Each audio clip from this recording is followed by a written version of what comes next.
Hello and welcome back to the X-Files Revisited. We are moving on with Season 8. This is Episode 18, Vienen, where we have Mulder and Doggett being forced together in a tin can in the ocean to try and see if we can allow as much testosterone and rage to come to the forefront. And this feels almost like bringing together some of the best episodes that we've had previously. So it feels a little bit familiar and it adds a lot of tension into that. Yeah, a necessary episode as well, I would say, just because obviously we dealt with some personal stuff last episode with Doggett.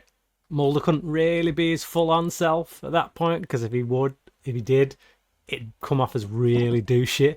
Whereas this time around, he's got no problems being a douchebag. It's like full-on Mulder in this episode, and it's kind of like, okay, let's get these guys together, let's strand them on an oil rig. And let's allow them to just really tell each other what they think of each other. So, yeah. So we're going to do our usual guessing game. Yeah, I'll do our guessing game as well. It's a mythology episode as well. It's weird because it almost feels like it's a throwaway episode, like it's just a whatever jolly adventure, but it is actually a mythology episode too. So. Whether it adds anything to... remember this, Ali. Yeah. We haven't forgot about it. We're just reminding you it's still there. It's still there, guys. Buried beneath the earth. Okay. So, Vienen. We got 21 episodes of Season 8. Where do you think the IMDb users have stuck this one? 11. Hey! Yep, 11. So this is 11. Middle of the road, yeah. Yeah, apparently. So 217 episodes of the entire series. Where do you think it sits?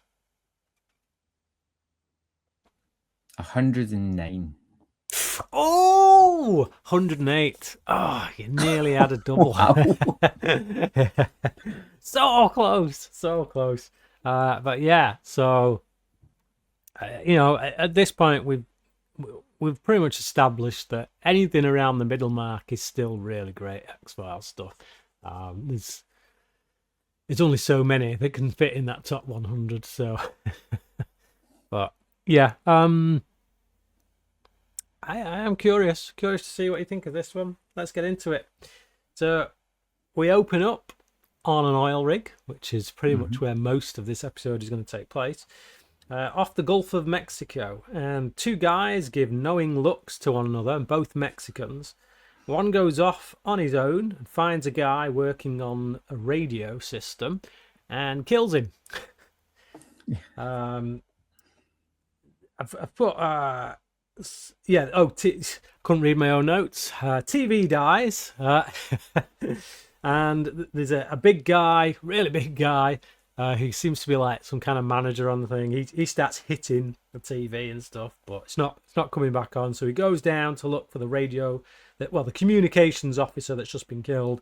Finds him dead, along with the dodgy guy smashing all the gear, and then the dead guy is infected with oil, it seems, and the big guy goes nuclear. So, which is a new addition. That hasn't happened before, has it? No, that has happened. Yeah, so that happened in. I was like, what? No memory of that whatsoever. Right. So in Piper Maru and Apocrypha, if you remember, people had all the burns in the submarine, and they wondered how that came about. And so we have established that this alien can project like some kind of radiation burns onto people. One of them kills the whole SWAT team in, I think it might have been Apocrypha, or it was one of those two, I think. So so as you say, it's a good job they're kind of coming back and reminding us of all this stuff. So because it really has been a while. But as far as openings go, it's like, okay, what's going on here? It's great. I think it's kind of like, I think the black oil is a good one because it has been a while since we've really had that. And just the idea of an oil platform is such a great setting. Yeah. You know, it just offers up all kinds of, like, you're trapped. You know, there's no way off. It's like by helicopter. It brings back a feeling of ice almost a little bit. Yeah, I think X-Files tends to work at its best when you isolate a small group of people in a location and just stick a threat in it. And it's like, yeah, great way to build tension. But Doggett arrives at his locked office to find Mulder going through case files. He sent Doggett a report on an oil rig worker washed ashore with radiation/explosion burns, depending on who you talk to, all over his body. Doggett shows that he's studied past cases, but still feels there's no case here. Mulder asks what he did to get stuck down here, then the phone rings. So, did you pierce in Kirsch's tea? Does feel that way. But yeah, I love how Mulder's just hanging out in his old office like it's still his. Like, yeah, and it feels like his. Like when Doggett comes in there, it feels like it's Mulder's office. Yeah, and you're like, and even I was kind of like, is he back there? Like, did he not get told he was out? Like, yeah. It doesn't seem that odd though to see Mulder just standing there looking. It almost feels like suddenly Doggett is the one who's encroaching on the space that he shouldn't be in. But yeah, I do like that Doggett shows he has been reading the cases. This isn't a case of like, I'm just going to dump these here and not even bother reading them, because we all know if it comes from Mulder, it's complete nonsense. No, he reels off all this stuff, which shows he has a clear understanding of what's happened in this case. It's just his interpretation is so different to Mulder's that they're not going to be able to see eye to eye on it. So, and Mulder just can't help himself and think this guy is he's just another corporate stooge in my place, and I can't deal with him. I can't stand him. But yeah. Scully asks why there is a rep from the oil company in the deputy director's office. And Doggett says he'll let Mulder explain. So, yeah, this is what I love about Mulder. It's just, he don't care who he pisses off. No. This is the thing. He's just going to do what he's going to do. He's going to arrange the pieces on the board however he feels he needs to arrange them to get to the bottom of it. And if it pisses people off, it's like, okay, so what? Big deal. Mulder and Doggett walk into an office of pissed off people that just want to calm. They just want to calm down any political tensions over drilling rights between the US and Mexico. Mulder says the death of the Mexican worker is an X-file. Kirsch says that's why he's sending Doggett. And Mulder rolls his eyes so loudly that I'm sure the oil rig workers could hear it from there. Yeah. It's just like, it's a great setup. It just reinforcing the fact that Mulder is not part of the X-Files, but then at the same time saying that he is the X-Files, isn't it? Yeah. Pretty much. Yeah. I love that he's put these guys in such a difficult position that they've no choice but to investigate it. It's like, and you can just, the tension that's coming off Kirsch is palpable. You know, this guy just really wants to punch Mulder in the face. Oh man. So Doggett arrives to the oil rig by helicopter with new communications officer to find that another agent got there before him. This time he rolls his eyes. Yeah. This is literally like, again, another eye roll. It's like these two guys are just like so antagonistic towards each other. Well, really, it's Mulder that's the antagonist. But yeah, because I would say I'm on Doggett's side here. Yeah. You know, I'm like, what the hell is he doing there? Like, what is stepping on his toes? And it shows you how far we've come in a season where you can have a character you've been with for several seasons in the movie and you really like, but there is that line that he's crossing because he's stepping on Doggett's toes, and within 18 episodes, we have an appreciation for Doggett. Yeah. The thing is, we've seen Mulder act like this for 7 seasons. This isn't new. This isn't out of character. This isn't something that they've just introduced as a new plot element because they have to have friction between these two men. No, this is Mulder. We've seen him like this constantly. The difference is, whenever he's like this to someone, it's always just a guest star. It's all, and it's often someone who we kind of have the same feelings about as Mulder does anyway, to a certain degree, or can understand why he would have those kind of feelings to that person. But now, this is like the first time, really, that Mulder is behaving in this manner to a character that the show has allowed us to fall in love with. So, all of a sudden, Mulder feels like a grade A douchebag. Yep. It's just like, oh man, but he's not changed. This is Mulder. Mulder is a douchebag. And it's like, suddenly the lights come on and you realise that actually our favourite character for the past 7 years is kind of a douchebag. Yeah. But you know, also marvelled by his efficiency. Like, how did he get there quicker than Doggett, who's going through official channels? He was there that night. He's got under Doggett's name as well. So when they get back, Mulder's going to get a chewing out because he's, Oh man, Mulder, you just don't do yourself any favours, do you? So Doggett finds Mulder talking with the big man. Not impressed when Mulder tells him to sit down and listen. He might learn something. Just at this point, I kind of want Doggett to smack him. The thing is, Doggett, he goes over and he sits down and he does that thing where, you know, the piercing stare, where he wants Mulder to know, I am staring right through you. And you can tell that Mulder senses it and he doesn't look at him. It's like, you can tell he knows, I know you're looking at me, but I'm not going to look at you. I'm not going to give you the satisfaction of staring into my soul. So the big man tells them that the dead man just went stir crazy, lost it, and tried to blow the place up. Mulder seems way too accepting of this before he leaves, and Doggett follows, and the big man goes all oil eyes. And obviously we've seen this effect before with the oil eyes. Yeah. But we've never seen it done like this because the camera is moving. I don't know if you noticed. Yeah, I don't think I did at the time. No. Yes. So normally they do a static shot because they have to, obviously they're using plates and things like that, and they got to make sure the effect stays where they need it to stay. Whereas in this one, like, this is the advancement in how they do special effects from like season 3 to season 8. The camera kind of, it's almost like doing that, you know, the Matrix style kind of curve around the person, and as it's doing it, the oil slick thing comes in the eyes, and I was just like, oh wow, that's interesting. Like, how did they do that?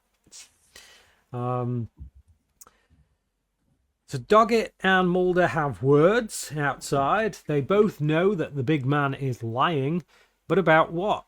And that's where they differ, because Doggett is not willing to find a conspiracy in a church picnic. To which Mulder asks, which church? And just really a great moment that proves Doggett is right, but also shows that Mulder does not care. He knows that this is how people think of him, as just some conspiracy nut, and he leans into it. So Doggett's like, you find a conspiracy in a church picnic? And he's like, which church? He knows this is true about himself. That's the thing. So, they walk off, and we see the other Mexican from the opening scene listening in. Yeah, he's looking. I don't know whether he's looking evil, petrified, or just stuck. Just help! Let me out! He's just there. He definitely looks on edge anyway. Yeah.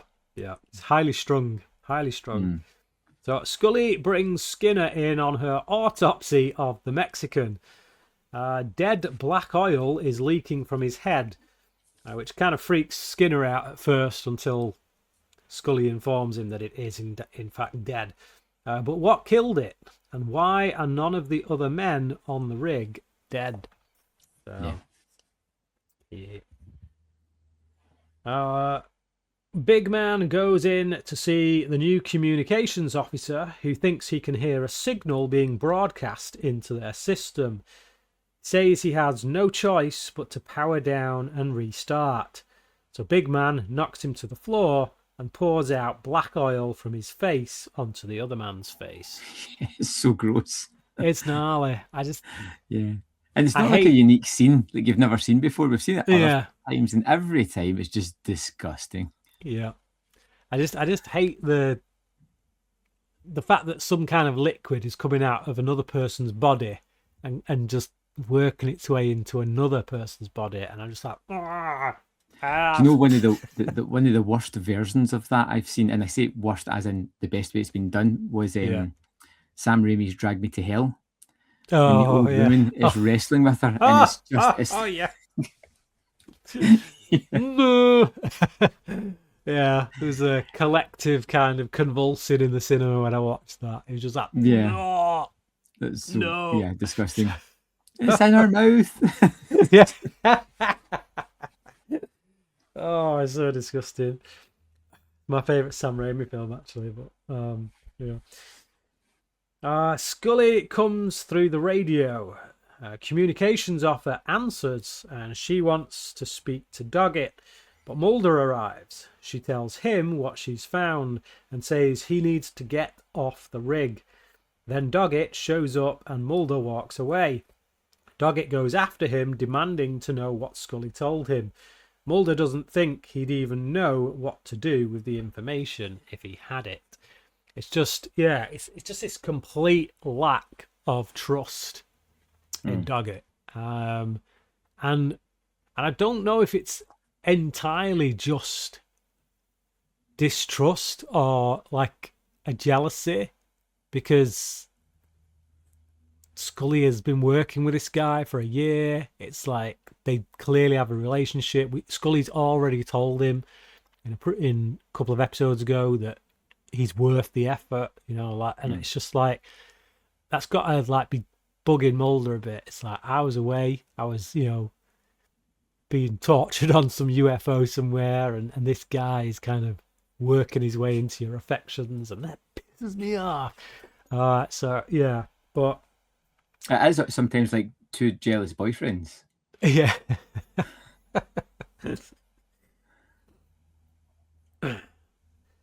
Where am I? Yeah, okay, so the rig manager gives an announcement that they need to quarantine. Mulder notices that a man, Diego Cruiser, is missing from the briefing because he's got the crew manifest in his hands. Scully and Skinner show the oil rep the body to attempt to convince him not to bring the crew home. He says, as any good capitalist would, that there is not enough evidence of infection, so tough. I'm doing it because we lose £150,000 a day, or $150,000 a day if we shut this thing down. So the only thing this guy cares about is the bottom line, because this dude is a suit. He's an oil worker suit. It's like, I think one of my favourite interactions here is when they're showing symptoms, and he's like, "What symptoms are you talking about?" And they rhyme off a couple, and he's just like, "Yeah, that's an oil rig. They're always like that. They're just like he's just, and no matter what they said there, he was already going to say that answer, and you're like, yeah, I get you. I know exactly what this guy is." Yeah. So Doggett is full of questions for Mulder, and none of which Mulder is able to answer, because he's still not sure as to what is actually going on. Doggett walks away frustrated because he's the one who has to justify the quarantine to their superiors. It is that thing that all the responsibility here is on Doggett. So Mulder's just like, I do what I want. And chaos. It's like, he doesn't care. And it's just like, there's no... it's just, there's no consideration for the fact that Doggett is a human being. He's got a job to do. This is his career. It's, he doesn't care. And it's like, his douchebaggery is like all the way up to number 10. And yeah, you know, as much as I'm calling Mulder a douchebag in this, I still like the guy. I still find him amusing because I know where this stuff's coming from. But it's also, and it sounds weird to say this, like douchebaggery with purpose. Yes. Like he's not just being that way he's being that way for a reason, because there's an end goal. He's trying to do something. Because ultimately he's right. Yeah. Like the way he goes about it, and there is no other way to go about it really, because if you go about it let's try and reason with these people they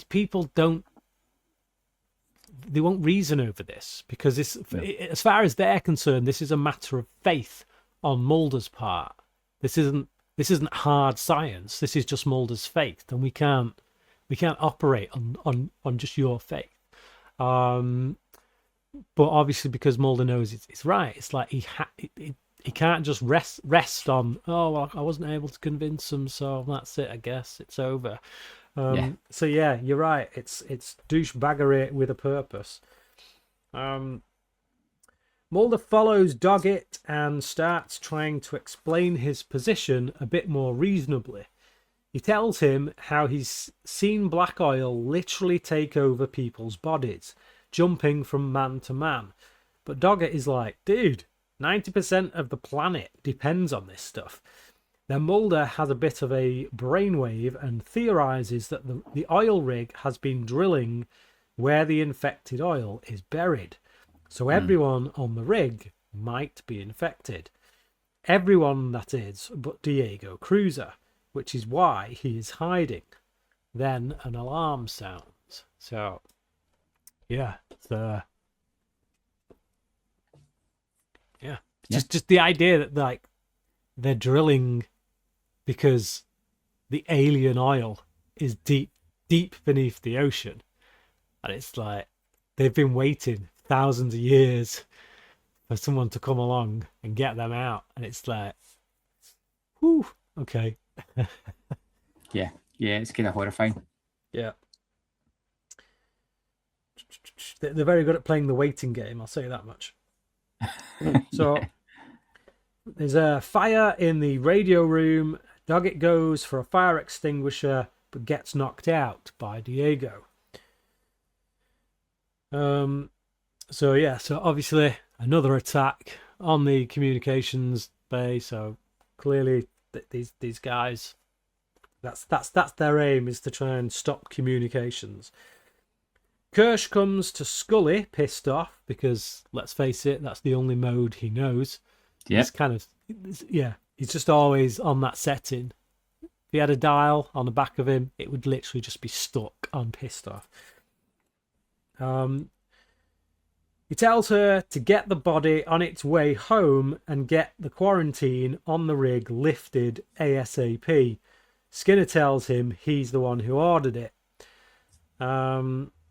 So, yeah, and you can tell that he wasn't, because Scully's reaction is like, he's taking one for the team. So, yeah, like Skinner there just kind of once again protecting Scully. The amount of times that he's protected Scully, it's like, I don't feel like he'd do this for Mulder. I think like he only no, but it's that thing that Skinner's done from like day one, where he'll be like on the team and he'll take one for the team and he's great, and then next minute he's just throwing somebody under the bus and just be like, no, it's all them, it's their fault, they need to be punished for it, and you're like, what's going on? Like, you can't find like a common ground with him, which I like, because you're never quite sure where he's going to fall.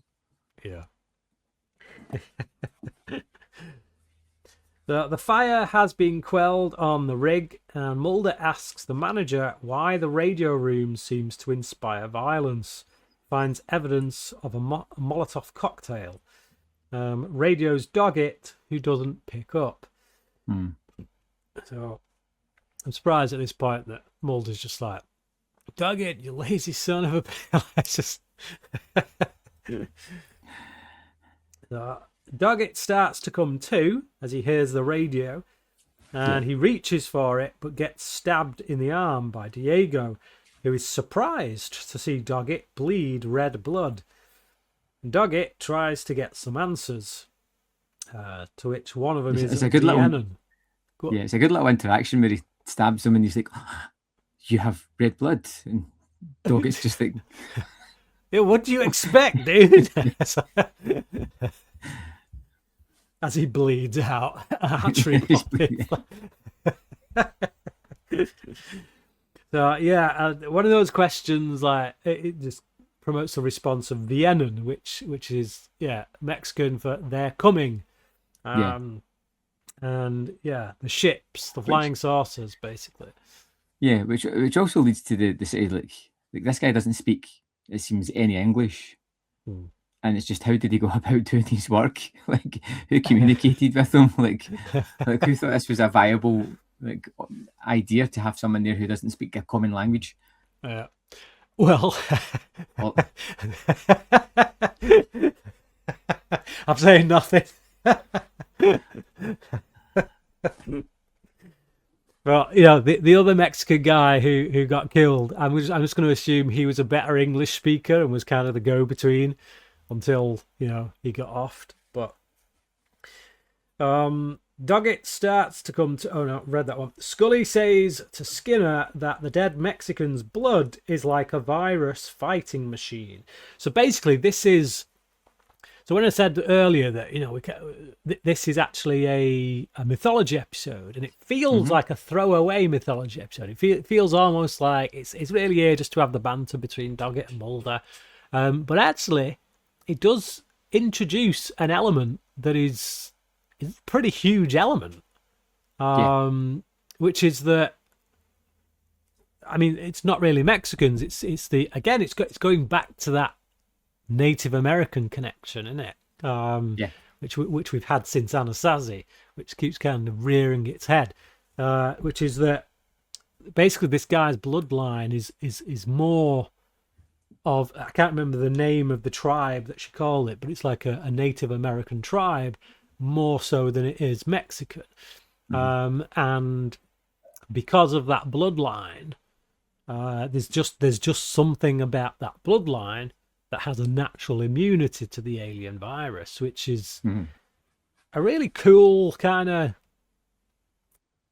bit of science, like that you could believe, that you could look at and go, "Oh, I buy that.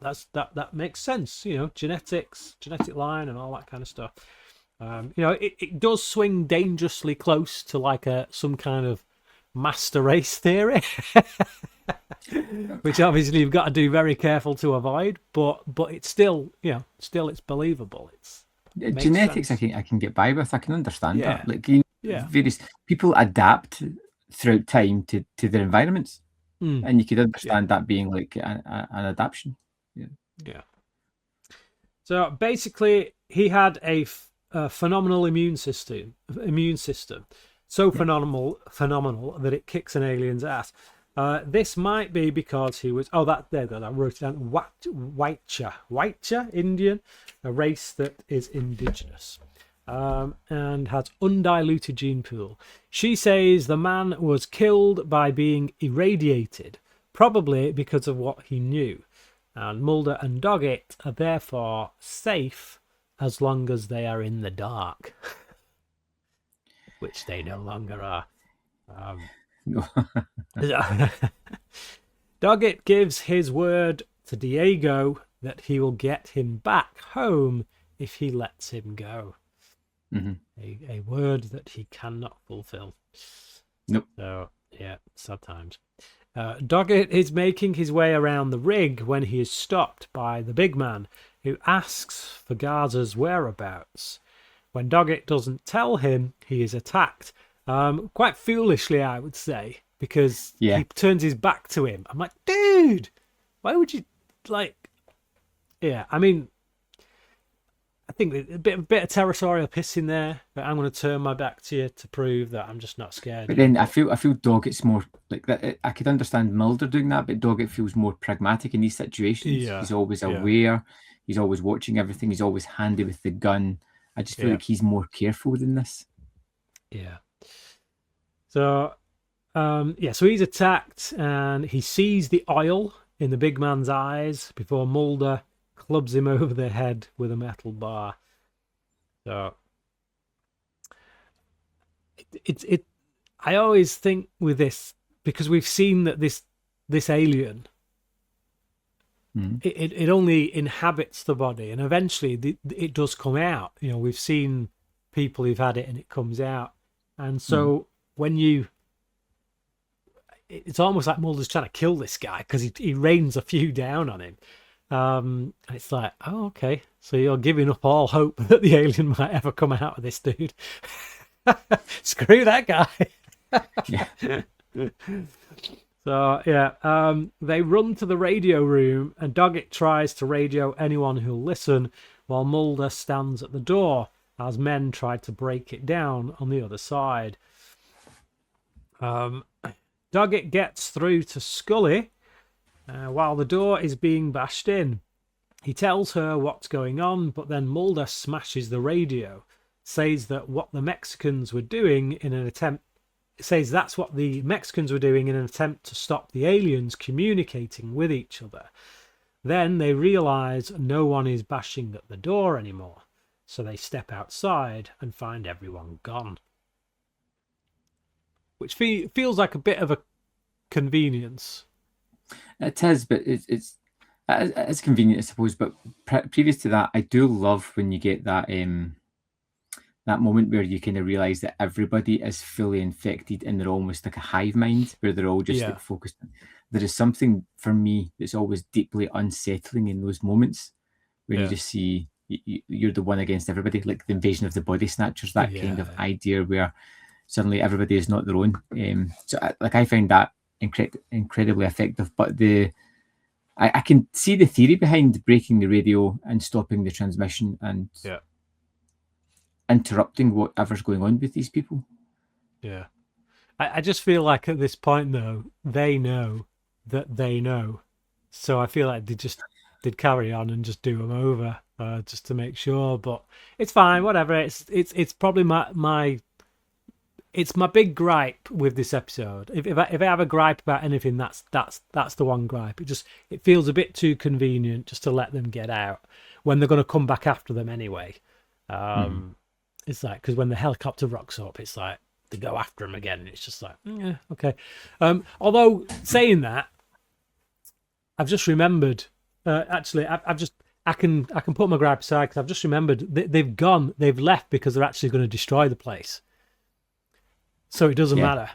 They don't have to get in the room to kill them because they're going to do just that by blowing the place up. So yeah, I'm talking crap.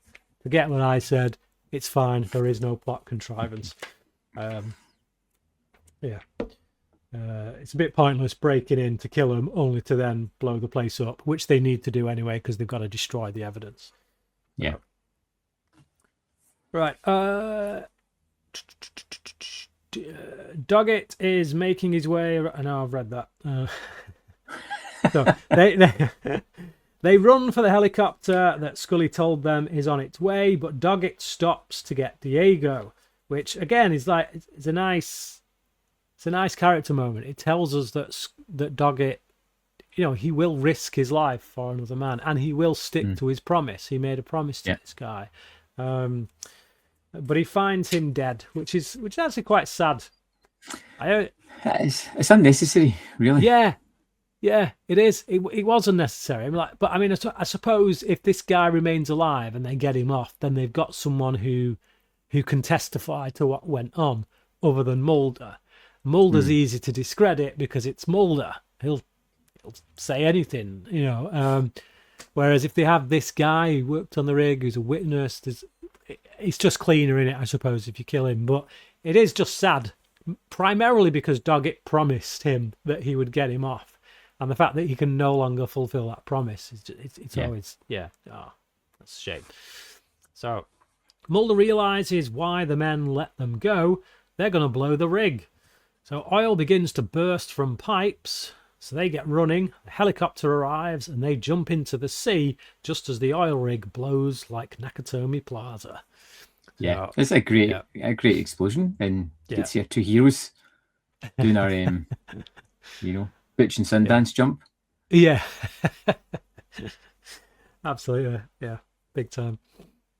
So Doggett rushes into the office to grab a box. Mulder is there and asks, "Where's the fire?" He says he, Scully, and Skinner have been called into Kersh's office.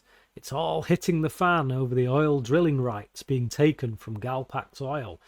Mulder says Doggett needs to make sure no one gets drilling rights. Then tells him he's taking the blame and has been fired from the FBI. Shakes Doggett's hand, passes the baton, off he goes. Yep.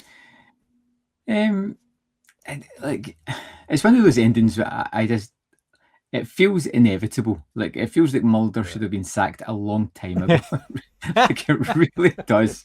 But at the same time, you're almost like, I can't believe he's been sacked. Do you know that way where you're? Yeah.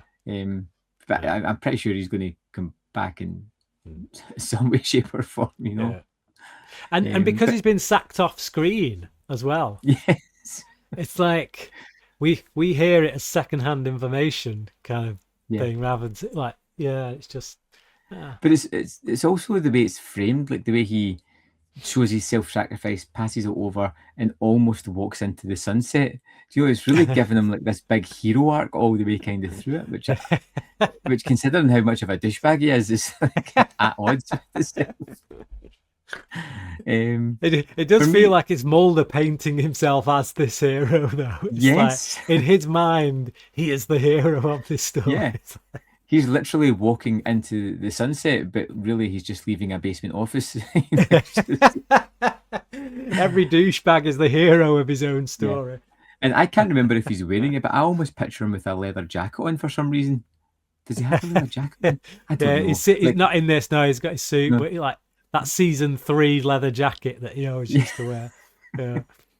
Yeah. So I'll wrap up. So this is a fairly good episode. I like the fact that it's mythology, but not like a double parter. This is world changing. It's just like, because I feel like that's sometimes the issue with mythologies for me, is they make it so big and so grand, and then instantly everything's back to normal. This just feels like a stopgap. The black oil returns. You know, we've got this setting. This is, bear it in mind, it may come in later on. Mulder and Doggett together is good because they're antagonistic, but they really do need each other to complete this mission. And even more so Scully, who is heavily pregnant, she can't do these type of things, but she's still integral to the whole episode and tying everything together. And sometimes she can be given little almost exposition sound bites, but it never comes across like that. You know, she feels invested in the situation that's going on. And then Mulder is he's having a hell of a season. You know, he abducted, he died, he came back from the dead, and now he's been sacked after being reinstated. It's proper melodramatic storylines for Mulder. I like this one. I think I'd probably give it a strong 4.5. I think so. Yeah, I to be honest, I was almost teetering on 5, just because I have such fun with it. Just the dynamic between our old favourite character who's been the spearhead of the show for so long, and our new kind of favourite character who's become a spearhead in his own right, and just putting the two together and having them be so antagonistic towards each other, rather than just what I think would be more the obvious choice of, no, they're gonna get on, they're gonna see eye to eye, they're gonna work the case together. I just like that constant Mulder trying to piss off Doggett dynamic. And like I thought I was gonna slip down to a 4.5 just because of the radio stuff, and then I realised very quickly the next scene it's explained away, so it's not a plot point that brings it down. So yeah, it's and I do like the new piece of information we get in terms of the bloodline and how it takes us back to the Native American connection, which has been a thread that's kind of come throughout. Whether they use that further down the line is a different matter. Right.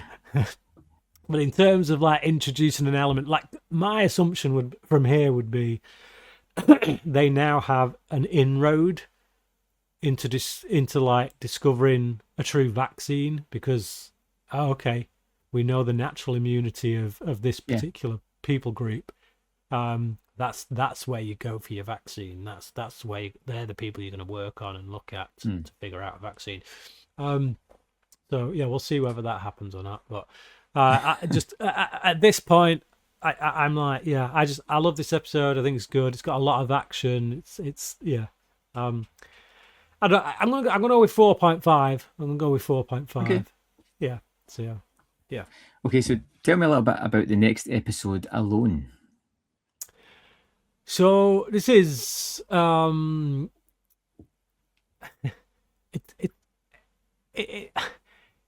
it straddles that line between being a serious episode and actually a comedic episode.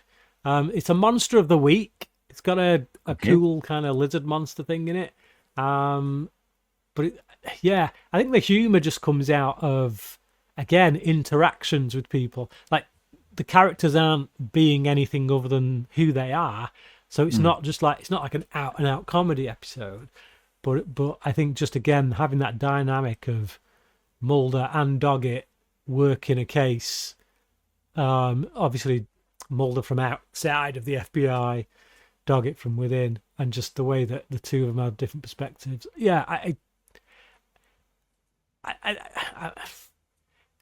Basically, Doggett's partnered up with a new partner. Okay, he's partnered up with a new partner, and it's all a case of like, how does that shape things? Yeah, it's. I think we'll like it. I don't think it's the best of the season or anything, but I think it's going to be a really solid episode. Oh, you know me, Monster of the Week is a soft spot in my heart, so I'm looking forward to checking that out.